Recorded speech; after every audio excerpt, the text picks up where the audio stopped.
अस्सलाम वालेकुम नाजरीन, आप देख रहे हैं INN चैनल। मैं हूं शेख अहमद अली। इस न्यूज़ बुलेटिन में आइए नजर डालते हैं दिन भर की बड़ी खबरों पर। सदर BRS और चीफ मिनिस्टर चंद्रशेखर राव ने जारिया साल के अवाखिर में होने वाले असम्बली इंतखाबात के सिलसिले में BRS के 115 उम्मीदवारों की फहरिस्त जारी करते हुए ऐलान किया कि वो 2 असम्बली हलकों कामारेड्डी और गजवेल से मुकाबला करेंगे। उन्होंने पार्टी के हेडक्वार्टर्स तेलंगाना भवन में मीडिया से बात करते हुए कहा कि मुख्तलिफ वजूहात की बिना पर सिर्फ 7 मौजूदा अरकान असम्बली को टिकट से महरूम किया गया।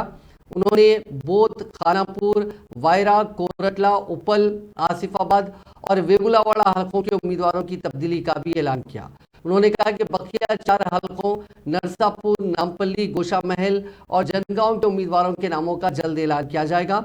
जो तब्दीलियां की गई हैं उनमें के कौशिक रेड्डी को हुजूराबाद से उम्मीदवार बनाया गया। जी सायन्ना, जिनकी हाल ही में मौत हो गई थी, उनकी दुख्तर एल नंदिता को उनके वालिद के हल्के सिकंदराबाद कंटोनमेंट से उम्मीदवार बनाया गया।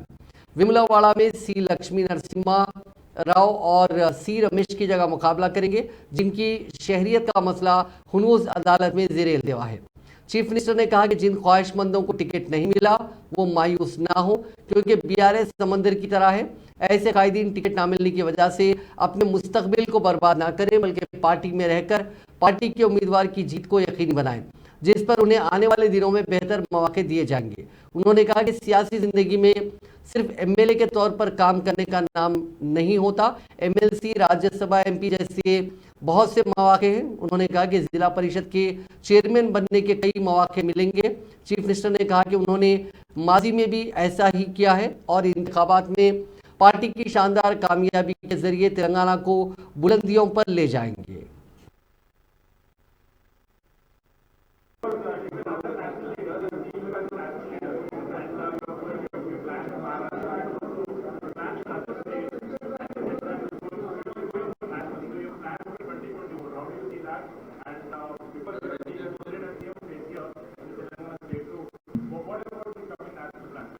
देखिए, एक बात ऐसा है, आप भी समझते हैं ना, एक बात तो तय है, 75 साल की आज़ादी के बाद आज हमारे आंखों के सामने जो भारत है दुर्भाग्यपूर्ण है। आज पीने का पानी नहीं मिलता, अभी ना ही बिजली मिलता है, किसानों का आत्महत्या थमने का नाम लेता है। तो भारत के सामने एक बात ऐसा है, परिवर्तित भारत ही आज भारत के समस्याओं का समाधान है, इसमें मुझे कोई शक नहीं। अब the story, the growth story of all the countries across the globe, whether it is China, Malaysia, Singapore, Japan, South Korea, इन लोगों की कहानियां अगर देखा जाए तो आउट ऑफ बॉक्स जाके जो इन्होंने काम किया है वहीं कुछ फल मिला है, उन देश आगे जा रहे हैं। हमारे पास भी हमारे देश में अच्छा मिसाल है BRS पार्टी। BRS जाके जो आउट ऑफ बॉक्स काम किया है उसी का नतीजा है आज तेलंगाना राज्य कईयों चीजों में सबसे आगे है। इतना कम उम्र वाला राज्य, इतने कम समय में आउट ऑफ बॉक्स जाके जो हमने काम किया है ना, इसलिए हम इस तरीके से जीतते हैं और पद को भी जिताते हैं। ये काम पूरे भारत में होना चाहिए, हमें कोई जल्दीबाजी नहीं है। ये चुनाव होने के बाद मेरे पास विस्तार समय है, हम विशाल भारत में घूमने का भी प्रयास करेंगे, महाराष्ट्र के साथ कुछ अन्य राज्यों में भी जाएंगे, हम पूरा प्रयास जारी रखेंगे। The mission to change India will continue. अभी तो नहीं है ना, देखे ना आप, हम किसी के साथ अलायंस नहीं करेंगे।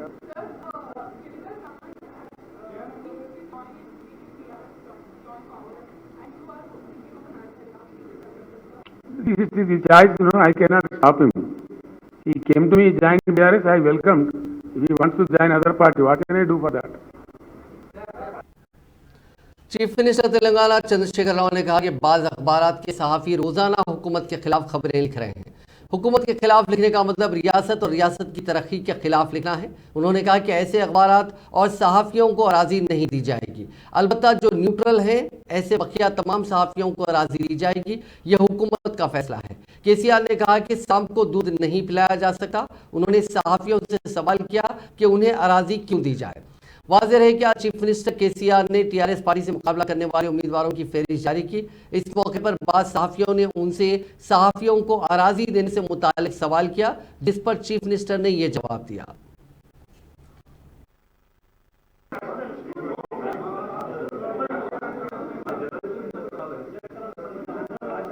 లాస్ట్ లెగ్లో ఉంది, అది కూడా ఇచ్చే ప్రయత్నం చేస్తారు. కొన్ని పేపర్ మా విషయం వివేకాలకు మాత్రం ఇయ్యాము, మిగతా అందరికి ఇస్తాం. న్యూట్రల్గా ఉన్న వాళ్ళకి ఇస్తాము. ఎవరైతే రోజు ప్రభుత్వం మీద రాష్ట్ర ప్రగతి మీద విషయం చెబుతున్నారో ఆ విలేకరులకు మాత్రం ఇయ్యాము. ఇట్ ఇస్ ఒక డెసిషన్, గవర్నమెంట్ డిస్కషన్ కదా. పొద్దున లేస్తే మాకు వ్యతిరేక వార్త మాకంటే రాష్ట్రానికి, రాష్ట్ర ప్రగతిని విఘాతం కలిగించే శక్తులకు ఎందుకు ఇస్తామండి? ఎందుకు ఇవ్వాలి? పాలు పోసి పామును పెంచలేం కదా. ఏమంటారు? జర్నలిస్టులకు ఉండాలి కదా, ఐడియా ఉండాలి కదా, జర్నలిస్టులకు ఉండాలి కదా ఐడియా. కీలుబొమ్మలాగా ఎట్లు కీలుబొమ్మలాగా ఉన్నోడు జర్నలిస్ట్ కాదండి, చోటు ఉండాలి కదా. ఆ మాత్రం కూడా జ్ఞానం విజ్ఞానం ఉండాలి కదా. We expect definitely. ఇండియాలో పోల్చుకోవడానికి కూడా ఏ రాష్ట్రం మాత్రం భయపడేటువంటి రాష్ట్రంలో జీతాలు పడతలేవు. ఒక్కటే దెబ్బలో 20,000 కోట్లు మాఫీ చేస్తున్నారు. ఆ పేపర్ ఎక్కడ పెట్టుకోవాలి తలకాయ? ఇప్పుడు ఇది ఆ పేపర్, అది ఒకటి దానికి వాల్యూ ఉందా? ఏమనుకోవాలి అసలు? అర్థం ఉండాలా. The best state in India, the best growth in India అని ఆర్బీఐ రిపోర్ట్లు వస్తాయి, నీతి ఆయోగ్ రిపోర్ట్లు వస్తాయి. పార్లమెంట్లో మంత్రులు, కేంద్ర మంత్రులు లిఖితపూర్వక సమాధానాలు ఇస్తారు. అయినా కూడా మేము ఒకటే రొడకొట్టడం కూడా మా ఇష్టమైన రాస్తామంటే అదేం పేపర్ అండి? ఇష్టమైన పేపర్. మీరందరూ మీకు చికెన్. वजीर बल्दी नज़्म नस्क के.टी. रामाराव ने असेंबली इंतखाबात में बीआरएस के तमाम उम्मीदवारों को मुबारकबाद पेश की। उन्होंने कहा कि बाज़ को अवामी ज़िंदगी में मायूसी का सामना हो सकता है। उन्होंने तयक़ुद दिया कि ऐसे तमाम मुस्तहिक़ और काबिल कायदीन जिनको असेंबली इंतखाबात में मुकाबले का मौका नहीं मिला, उनको अवाम की खिदमत का मौका दूसरी शक्ल में हासिल होगा। चीफ मिनिस्टर की जानिब से उम्मीदवारों के नामों के ऐलान के बाद के.टी.आर ने ट्वीट करते हुए तमाम उम्मीदवारों को मुबारकबाद पेश की। साथ ही उन्होंने हल्के सिलसिला से उन्हें उम्मीदवार बनाए जाने पर चीफ मिनिस्टर से इजहार तशक्कुर किया। जारिया साल के आखिर में होने वाले असेंबली इंतखाबात से पहले समझा जाता है कि हुकूमत ने अहम फैसला किया है। बावसूख ज़राए से पता चला है कि मंगल को रियासती काबीना में खाली एक वजीर की जगह को पुर किया जाएगा। साबिक वजीर महेंद्र रेड्डी को काबीना में जगह दिए जाने का इम्कान है। चीफ मिनिस्टर चंद्रशेखर राव की जानिब से आज हुक्मरान जमात के उम्मीदवारों की फहरिस्त के ऐलान के पेश नज़र काबीना में तौसी की इत्तलात को अहमियत हासिल हो गई है।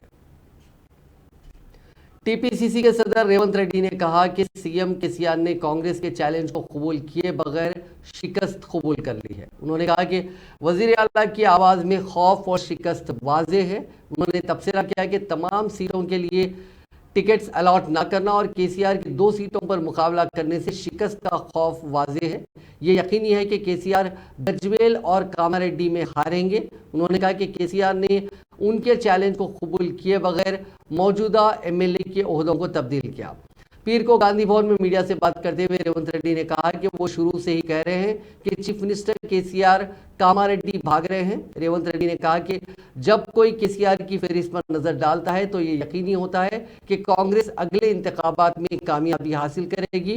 कांग्रेस 2/3 अक्सरियत के साथ इख्तिदार में आएगी।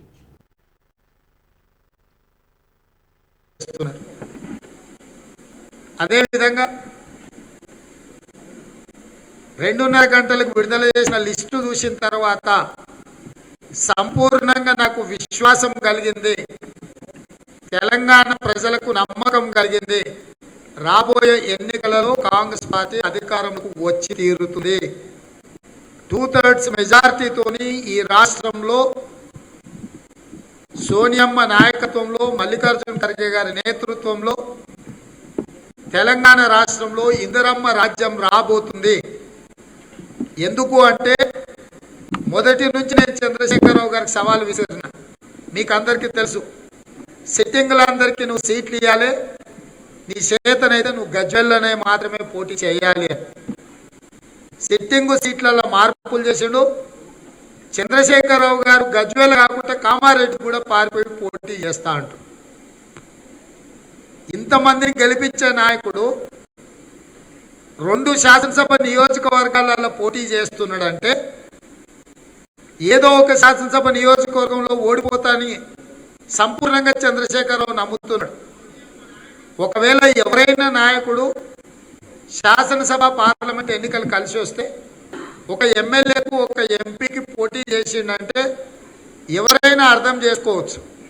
కానీ చంద్రశేఖరరావు స్వయంగా ఇటు గజ్వెల్లో అటు కామారెడ్డిలో పోటీ చేస్తున్నాడంటే చంద్రశేఖరరావు స్వయంగా తన ఓటమిని ఒప్పుకున్నాడు.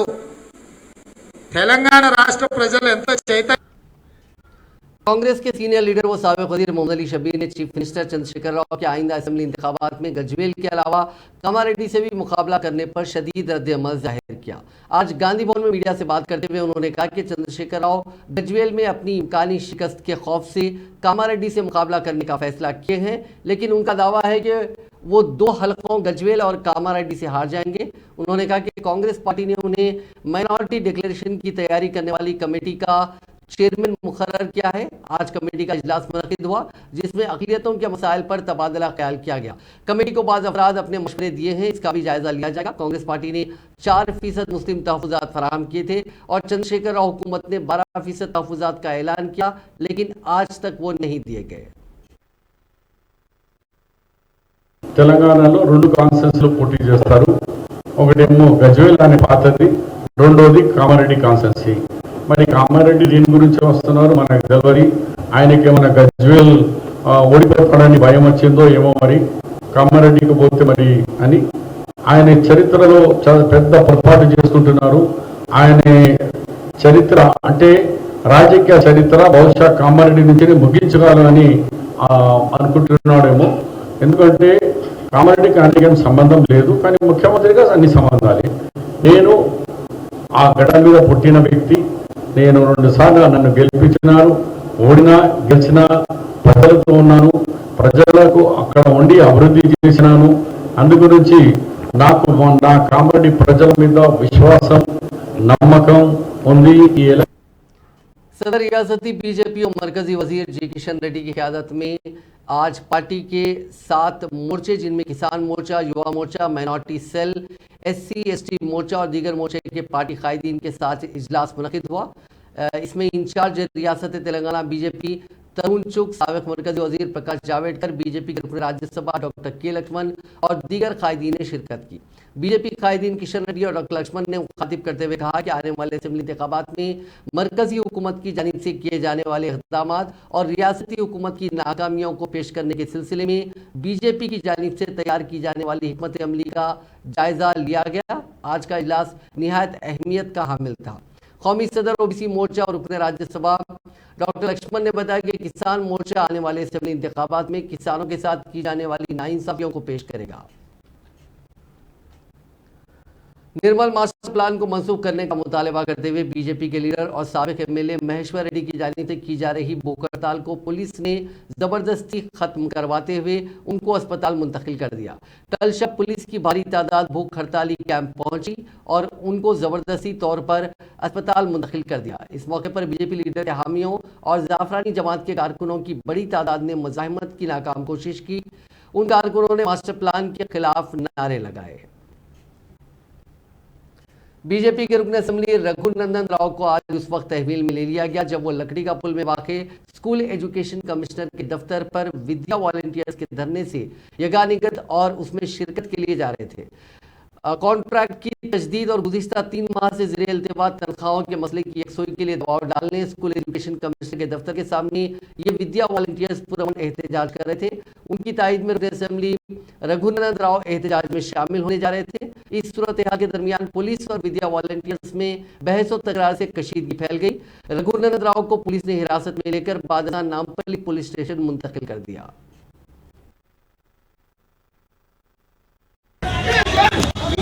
Very important.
महकमे अक़लीदी बहबूद ने स्प्रिंग सीजन 2023 के लिए chief minister overseas scholarship scheme के तहत स्कॉलरशिप की मंजूरी के लिए दरखास्तें तलब की हैं। ये दरखास्तें 22 अगस्त से 21 सितंबर तक दाखिल की जा सकती हैं। दिलचस्पी रखने वाले उम्मीदवार इससे इस्तेफादा कर सकते हैं। इस सिलसिले में दरखास्त के तरीक़ेकार और दीगर तफसीलात वेबसाइट www.telangana.epas.cgg.gov.in पर मुलाहिजा की जा सकती है।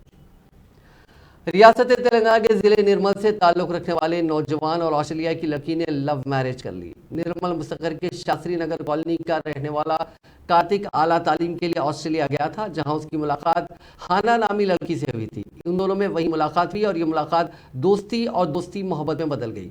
उन दोनों ने शादी का फैसला किया और दोनों ने अपने अपने घर वालों को शादी के लिए रजामंद कर लिया। कार्तिक सॉफ्टवेयर मुलाजिम है, जबकि हाना एक साइंसदान बताई गई है। निर्मल के एक फंक्शन हॉल में हिंदू रिवायत के मुताबिक ये शादी अंजाम पाई। शादी की तकरीब में दोस्त, अहबाब, रिश्तेदारों की कसीर तादाद मौजूद थी और वो तमाम खुश नजर आ रहे थे। सरकारी अस्पताल में जचगियों के लिए तेलंगाना हुकूमत के इक़दाम के बेहतर नतायज सामने आ रहे हैं, क्योंकि वनपर्ती मैटरनल हेल्थ केयर सेंटर में एक ही दिन में 32 जचगियाँ हुई। उनमें से 17 नॉर्मल जचगी और 15 सीजेरियन थी। 13 ख़वातीन की ये पहली जचगी थी। 9 ज़्यादा बच्चों में 20 लड़के और 12 लड़कियां हैं। वनपर्ती के इस सरकारी अस्पताल में 3 माह कबल 29 जचगियां हुई थी। इस नए रिकॉर्ड पर गवर्नमेंट जनरल अस्पताल के सुपरिंटेंडेंट नरेंद्र कुमार ने डॉक्टरों और आला अमले को मुबारकबाद दी।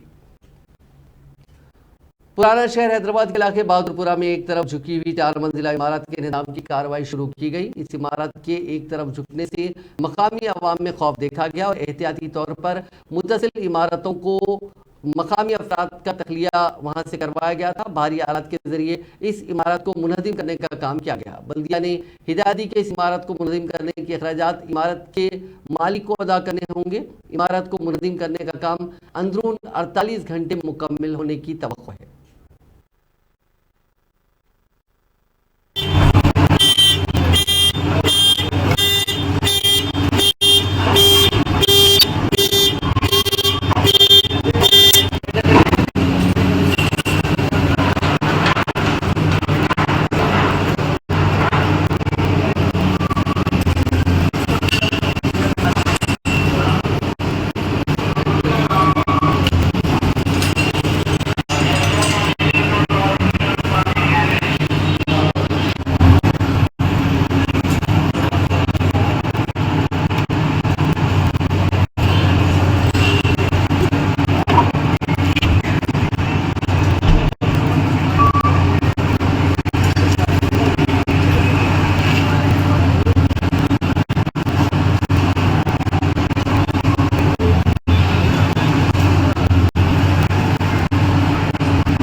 डबल बेडरूम मकानात अलॉट करने के लिए जालसाजी के जरिए तेलंगाना के वजीर पंचायत राज रेवली दयाकर राव की नकली दस्तखत का मामला सामने आया है।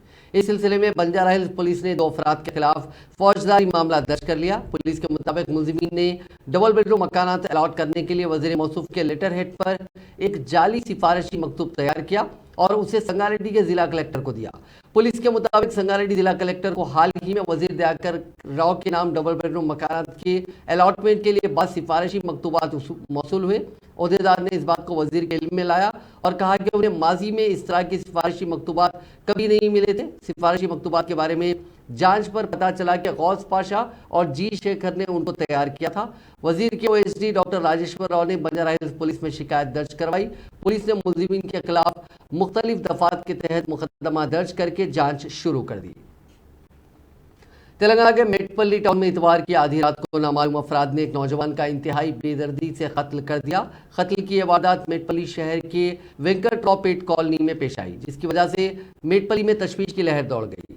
एसआई श्यामराज की रिपोर्ट के मुताबिक मेटपल्ली के चावेडी इलाके का कन्नम सतीश को वेंकटरावपेट कॉलोनी के एक बार में नामालूम हमलावरों ने बेदर्दी से पीट कर कत्ल कर दिया। मकामी लोगों की इत्तला के मुताबिक पुलिस ने फौरी तौर पर जाए वकूफ पर जाकर इलाके का मुआयना किया। पुलिस ने तस्दीक की कि सतीश की मौत पहले ही हो चुकी थी। श्यामराज ने कहा कि मुलजिमीन की तलाश शुरू कर दी गई है। मुतवफ़ी की बीवी और एक बेटा है। कत्ल की मुकम्मल तफसीलात का अभी पता नहीं चल सका है। बापटला जिले के निजामपट्टनम बंदरगाह के करीब कश्ती उलट गई। इस वाक़े में मां और 2 बच्चे लापता हो गए। एला चेटला दुबा गांव का रहने वाला स्वयं बापू अपनी बीवी और 2 बच्चों के साथ मछलियां पकड़ने कश्ती में रवाना हुआ था। जैसे ही यह कश्ती निजामपट्टनम बंदरगाह के साहिल पर पहुंची, अचानक लहरों में इजाफे की वजह से कश्ती उलट गई। स्वयं बापू ने किसी तरह अपनी जान बचाई और जान बचा सका, ताहम उसकी बीवी साई वरनी का बेटा नीतीश कुमार और त्रिनेश्वर समंदर में लापता हो गए। माहिगीरों ने कश्ती उलटते देखकर हुक्काम को इत्तला दी। स्वयं बापू ने साहिल पर आकर पुलिस से शिकायत की। हुक्काम ने माहिगीरों की मदद से लापता अफराद की तलाश शुरू कर दी है। जिले नलगुंडा के नारकटपल्ली में पेश आए सड़क हादसे में 2 अफराद हलाक हो गए। यह हादसा नारकटपल्ली अडंकी रोड पर उस वक्त पेश आया जब चेन्नई से ताल्लुक रखने वाली एक प्राइवेट ट्रैवल्स की बस का टायर फट पड़ा, जिसके नतीजे में बस ने बाइक को टक्कर दे दी। इस हादसे में 2 अफराद की मौत हो गई और 6 दीगर शदीद जख्मी हो गए। हादसे के बाद बस करीबी खेत में जा गिरी। हादसा इतना खतरनाक था कि मोटरसाइकिल पर सवार 2 अफराद मौके पर ही हलाक हो गए, जबकि एक शदीद जख्मी की हालत तशवीशनाक है। बस के 5 मुसाफिरीन भी इस हादसे में जख्मी हुए हैं। उनको इलाज के लिए मिरियालगुड़ा के एरिया हॉस्पिटल मुंतकिल किया गया है। शमशाबाद एयरपोर्ट पर एक मुसाफिर के पास से सोना जब्त किया गया। कस्टम के जराये ने बताया कि शारजाह से मुसाफिर इंडिगो की फ्लाइट के जरिए हैदराबाद पहुंचा था। उसने 20,59,000 रुपये मालियत का 397 ग्राम सोना बाल में लगाए जाने वाले कांटे की शक्ल में स्मगल करने की कोशिश की थी। ताहम कस्टम्स के अहदेदारों ने चौकसी का मुजाहरा करते हुए उस सोने को जब्त कर लिया।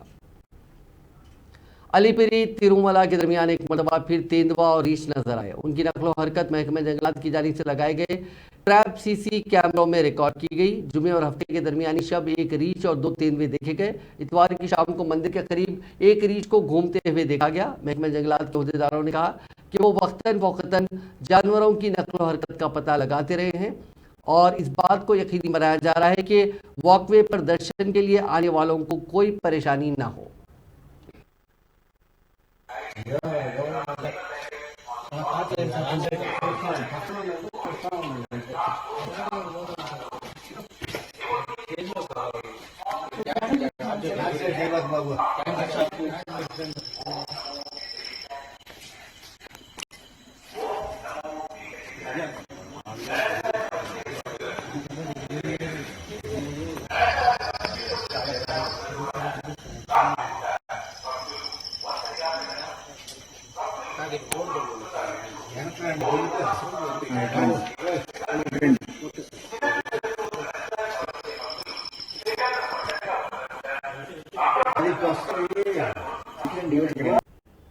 हिंदुस्तान का चांद मिशन चंद्रयान 3 चांद की सतह पर जल्द ही लैंड करने वाला है। इसके बाद इसरो एक नई तारीख रकम कर देगा।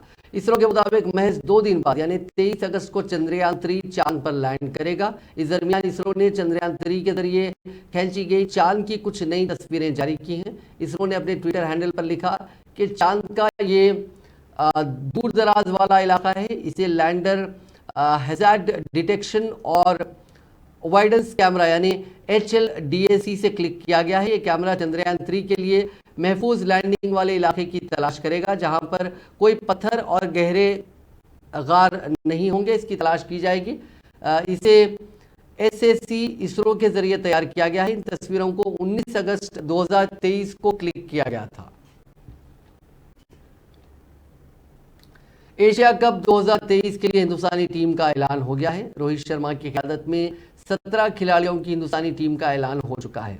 काफी वक्त से चोट के सबब हिंदुस्तानी टीम से बाहर चल रहे एल राहुल और श्रेयस अय्यर की टीम में वापसी हुई है। जसप्रीत बुमराह और प्रसिद्ध कृष्णा की भी वनडे टीम में वापसी हुई है। ये दोनों भी जख्मी थे और कई महीनों से टीम से बाहर थे, लेकिन आयरलैंड के खिलाफ जारी टी20 सीरीज में इन दोनों ही गेंदबाजों ने क्रिकेट के मैदान में अच्छी वापसी की है। टीम में तिलक वर्मा को भी शामिल किया गया, जो कि वनडे में टीम के लिए नया चेहरा होंगे। सेलेक्टर्स ने 18 खिलाड़ियों की टीम का ऐलान किया, जिसमें Sanjeev Samson backup wicket keeper यानी 18वें खिलाड़ी होंगे। तिलक वर्मा को एशियन गेम्स के लिए भी हिंदुस्तानी टीम में शामिल किया गया। आलमी कप और एशियन गेम्स की तारीख में तसादुम के सबब इन दोनों टूर्नामेंट्स में खेलना मुमकिन नहीं है। ऐसे में अजीत अगरकर ने कहा कि आलमी कप यानी वर्ल्ड कप स्क्वाड में उनके सिलेक्शन पर फैसला बाद में लिया जाएगा।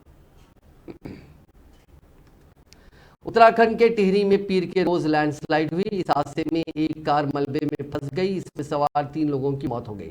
एसडीआरएफ की टीम ने मौके पर पहुंचकर तीनों लाशों को बाहर निकाला। उधर देहरादून में मशहूर टपकेश्वर महादेव मंदिर का एक हिस्सा तेज बारिश में ढह गया। मंदिर जाने का रास्ता भी कुछ देर के लिए बंद हो गया था।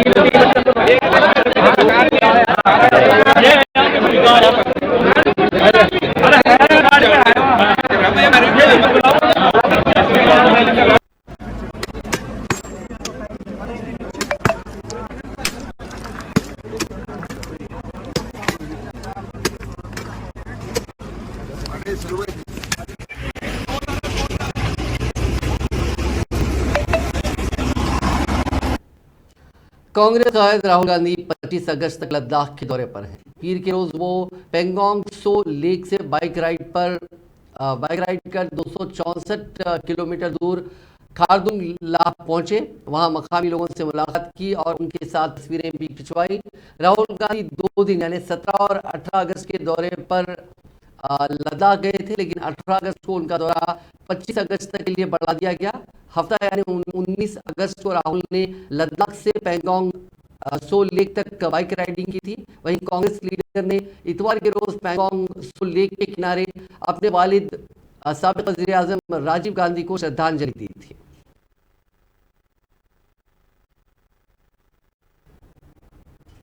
वेस्ट बंगाल की वज़ीर आला ममता बनर्जी ने कहा कि बीजेपी बंगाल में टीएमसी के खिलाफ कांग्रेस सीपीआईएम का इस्तेमाल करने की कोशिश कर रही है।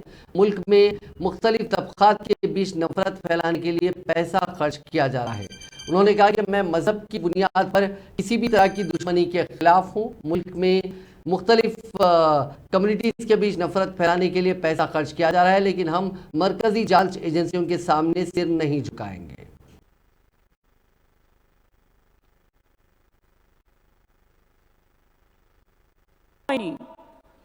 এমনকি আমি এখানে আন্দোলন করছিলাম আর আসাম গভর্নমেন্ট আমার বিরুদ্ধে ওখানে ফায়ার করেছে।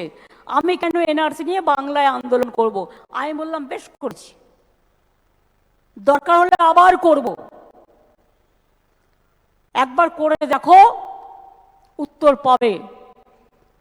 অন্যদের সাথে আমাদের তফাৎ একটাই। नाजरीन, इस न्यूज़ बुलेटिन में बस इतना ही। आप देखते रहिए INN चैनल।